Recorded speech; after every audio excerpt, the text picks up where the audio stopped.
ridha'illahi ta'ala wa li syafaati rasulillahi sallallahu alaihi wasallam wa li jami'i niyatin sholihah wa li qada'i hajatina min hawaiji dunya wal akhirah ila hadratin nabiyil mustafa Muhammadin sallallahu alaihi wasallam wa jami'i alihi wa sahbihi dzurriyyati wa li baiti wa ikhwanihi minal anbiya mursalin wa jami'i malaikatillah wa auliyaillah wa ulama'illah wa masyayikhina wa masyayikhina wa sahibi jayatina wa sahibi silsilatiha Thumma ila abaina wa ummahatina wa ajdadina jaddatina wa qaribaina wa istinqaina wa ahibaina wa man asana ilana wa usana bi khair wa jami'i man asana wa zalamna ilaihim wa ila ashabil khulqil wajibati alaina wa lisairil muslimina wal muslimat wal mu'minina wal mu'minat al ahya'i minhum wal amwat minas saqalainil insi wal jin Thumma ila jami'i muassisi wa mu'amiri wa mutasaddiqi wa muqimi wa muallimi wa muta'allimi hadzal masjid wa hadzal ma'had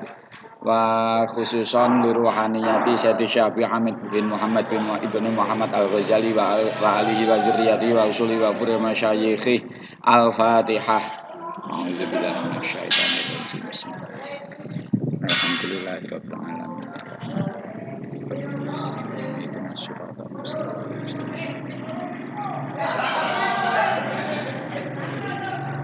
Bismillahirrahmanirrahim. Alhamdulillahirabbil alamin. Tsummas shalatu wassalamu ala sayyidina Muhammadin wa ala alihi wa sahbihi wa tabi'in. Rabbi shrah li sadri wa yassir li amri wahlul 'uqdatam min lisani yafqahu qawli. Amma ba'du. Alhamdulillah panggih malih sak menika halaman pinten 87 kalimatipun garis nomor pinten? Sekawan keinggil. Oh, sekan. Wayaksi kajajiron. Bismillahirrahmanirrahim.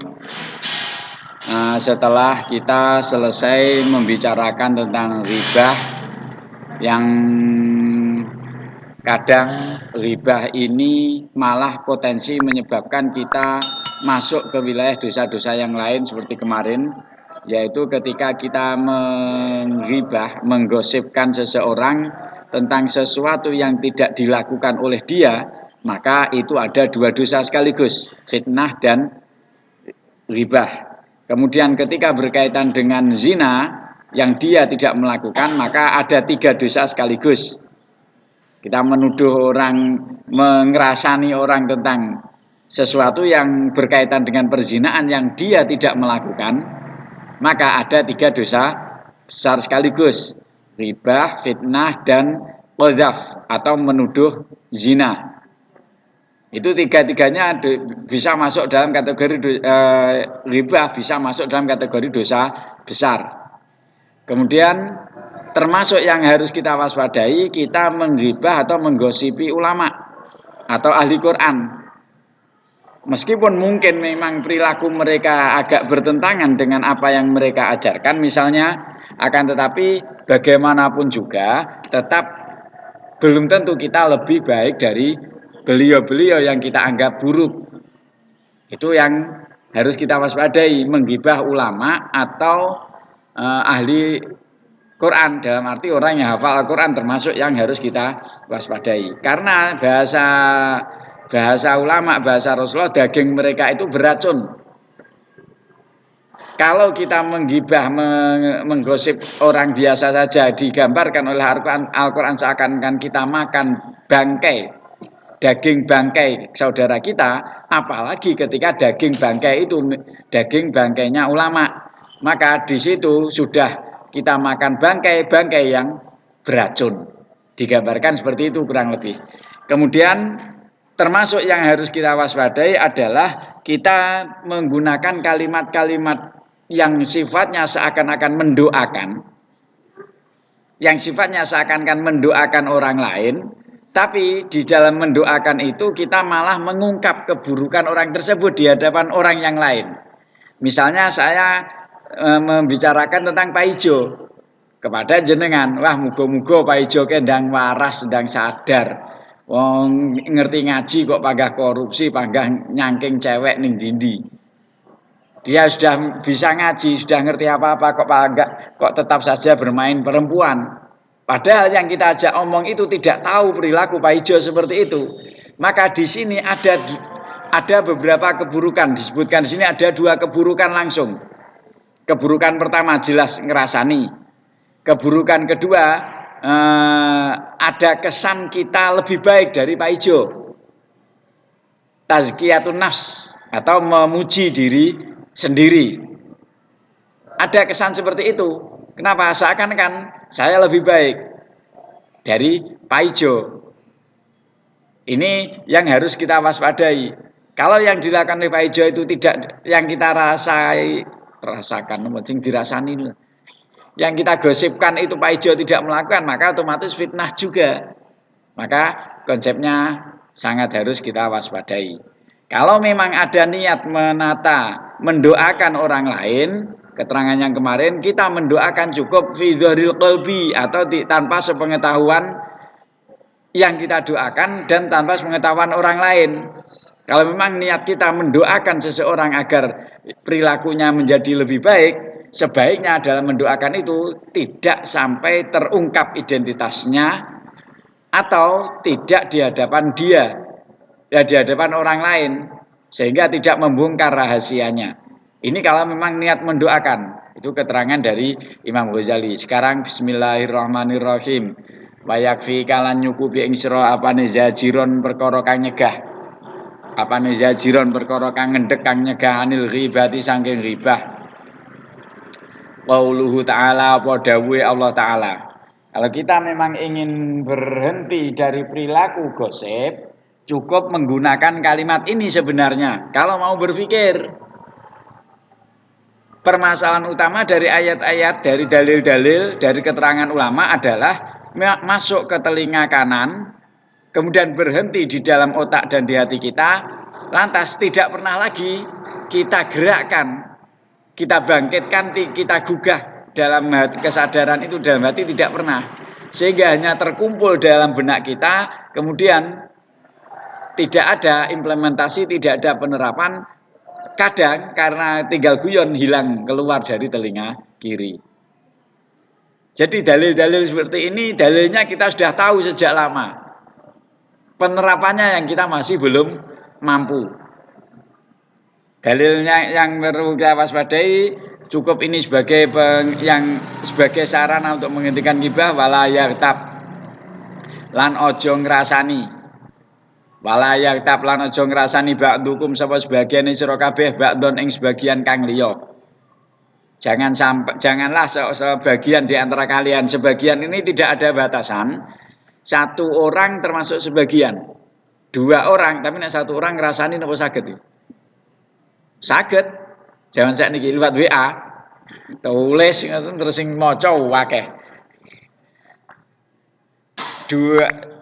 Sebagian ini tidak ada batasan, 1 orang, 2 orang, 10 orang, 1000 orang tetap tersebut termasuk ngerasani. Ayuhibu ana ta seneng ahadukum sapa salah siji sira kabeh. Apa seneng ayak kula yen to mangan sapa ahad, manganlah ma'akhihi ing daginge sedulure ahad sing dipangan maitan hale wis mati. Apakah engkau suka? Apakah seorang di antara kalian yang melakukan kegiatan gosip itu menyukai, suka makan daging saudaranya dalam keadaan mati? Dengan kata lain, makan bangkai. Dagingnya podo menungso sesama manusia saja kita sudah tidak mungkin mau dalam kondisi normal, apalagi bangkai dari saudaranya. Karena itulah fakarih tumuhu mongko sengito getingo sira kabeh ing ghibah ing ngrasani. Jauhilah pola ngrasani itu. Semoga kita diberi kekuatan. Allahumma amin.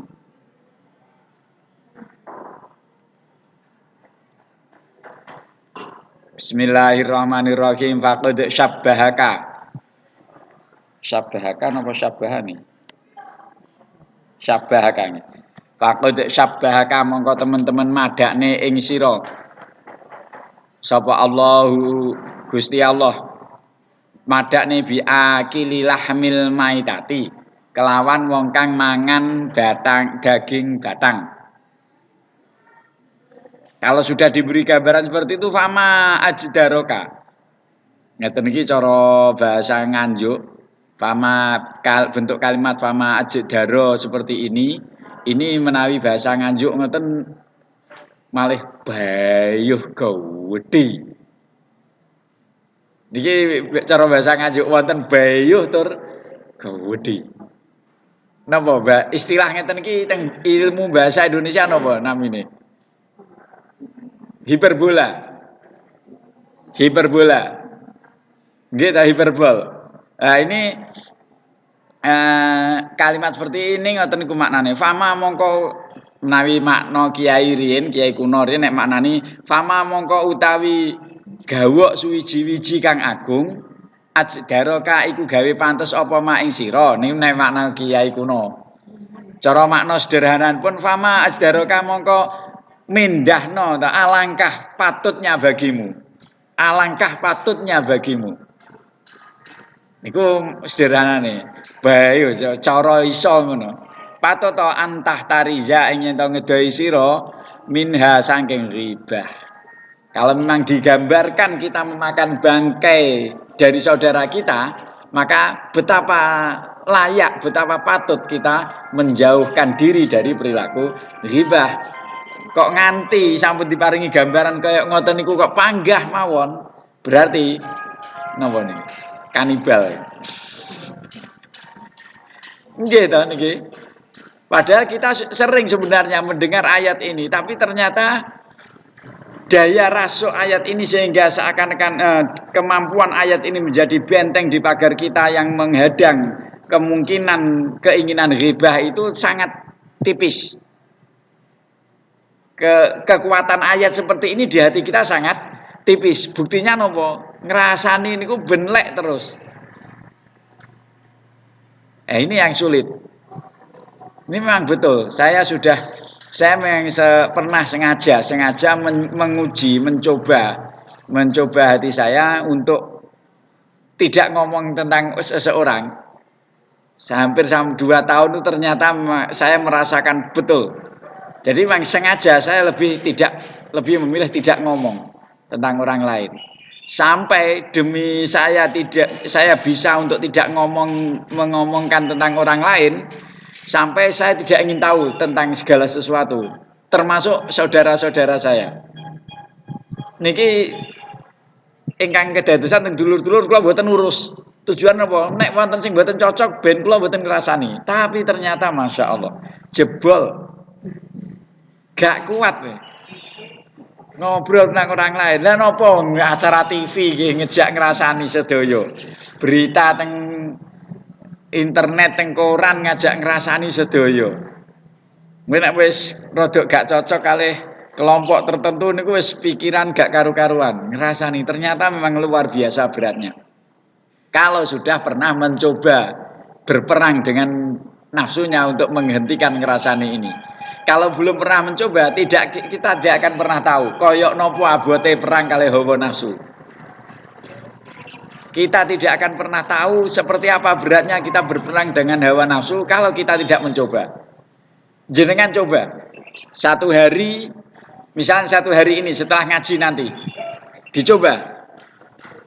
Saya tidak ngomongan tentang keburukan orang. Kalau ngomong begitu kelingan, begitu teringat, langsung ditulis 1, 2, 3, dicoba. 1 hari ini saja. Nanti berapa kali kita gagal? Itu luar biasa beratnya untuk menghentikan mulut kita dari pola ghibah ini. Sehingga wajar, sangat wajar manakala kita tidak mampu mengendalikan hati dan mulut kita, kemudian apa yang kita lakukan ini kurang pengaruh bagi fisik kita, kurang pengaruh bagi hati kita, zikir kita, bacaan Quran kita, sholat kita tidak begitu kuat nilai pencahayaan dalam hati. Kenapa?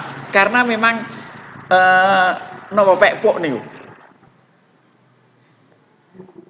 niku ya kembali modal saja, itu ya kalau kembali modal. Tapi kalau dikalkulasi mungkin malah lebih banyak keburukan kita. Kalau mau jujur mencari-cari, kita menggerayangi tengkuk kita di mana keburukan kita, seberapa keburukan kita. Kalau mau jujur, dari pola ghibah ini saja seakan-akan amal kita sudah habis.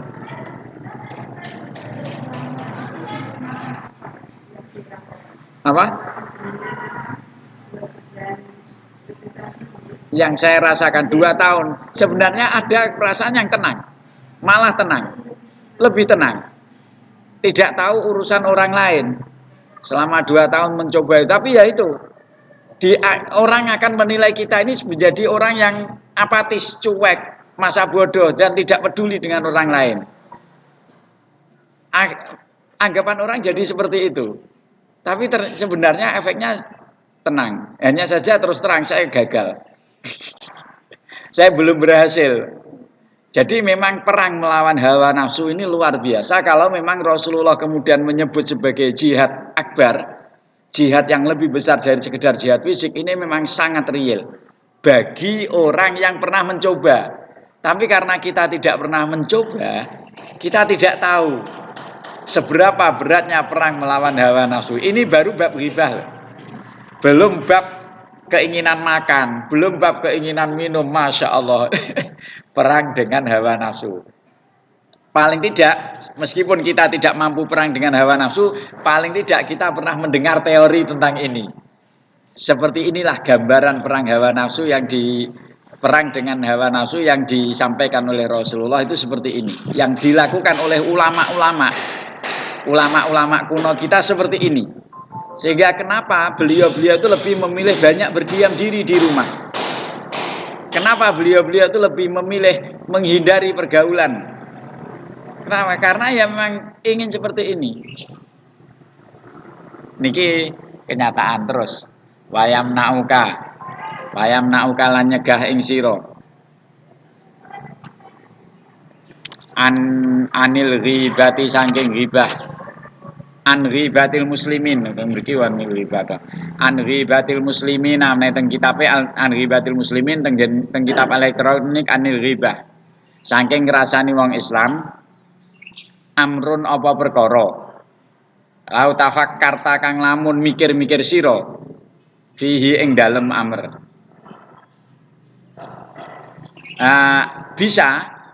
Bisa kita terhenti dari ghibah. Teori Imam Ghazali, kita bisa menghentikan diri dari ghibah dengan melalui hal yang kita seandainya mau berpikir kita akan mampu mengendalikan itu. Napa niku? Wa huwa utai amrun. Hal itu yang membuat kita kemungkinan bisa mengendalikan diri dari ghibah antang duro. Ini trik dari Imam Ghazali agar kita terhenti dari mampu menghentikan diri dari ghibah. Antang duro iku yen to angen-angen sira fi nafsika ing dalam atimu. Hal fika ana ta iku ing dalam awakmu. Aibun utawi ana cacat. Zahirun kang ketok au batinun utawa kang ana jero. Yang pertama yang perlu dirasukkan sedalam-dalamnya dan seluas-luasnya di seluruh ruang jiwa kita adalah menanamkan kesadaran apakah di dalam diri kita ini ada aib atau tidak. Baik aib yang zahir atau aib yang batin. Baik aib cacat yang terlihat ataupun cacat yang tidak terlihat. Ini yang pertama. Kalau memang kita merasa banyak aib, bagaimana seandainya aib itu dibicarakan orang lain? Niki sami kali kalau wingi konsepipun. Kita berkaca dari orang lain. Kalau orang lain mengerasani, menghibahi kita, bagaimana perasaan kita? Ini kalau kita memang menyadari seperti itu, apa gunanya saya membicarakan keburukan orang lain padahal di diri saya sudah penuh dengan aib? Apa untungnya saya mengomongkan tentang kesalahan orang lain padahal diri saya sudah terlalu banyak salah?